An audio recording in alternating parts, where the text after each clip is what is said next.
క్రీస్తు వారిని ఎక్స్పోజ్ చేయాల్సిన మనం, క్రీస్తును చూపించాల్సిన మనం, జ్ఞానంతో ముడిపడి క్రీస్తును చూపించాల్సిన మనం క్రైస్ట్ను పక్కకు తోసేసి లవ్ అనే పదాన్ని పక్కకు తీసుకొచ్చాం కనుక క్రీస్తు లేని లవ్లో ఖచ్చితంగా ఏది ఇన్వాల్వ్ అవుతుంది తెలుసా?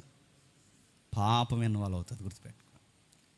ఆ లవ్ ఎప్పుడు ప్యూర్గా ఉండాలంటే ఖచ్చితంగా ఆ లవ్లో ఏముండాలి చెప్పండి? క్రైస్ట్. క్రైస్ట్ మారుమోగుతూ ఉండాలి. Christ Christ. దేన్ని బట్టి మనం ప్రేమిస్తున్నారు? క్రైస్ట్. దేన్ని బట్టి స్టాండింగ్ తీసుకుంటున్నారు? క్రైస్ట్. ఇంత ప్యూర్గా నువ్వు ఎలా జీవించగలుగుతున్నావు? క్రైస్ట్.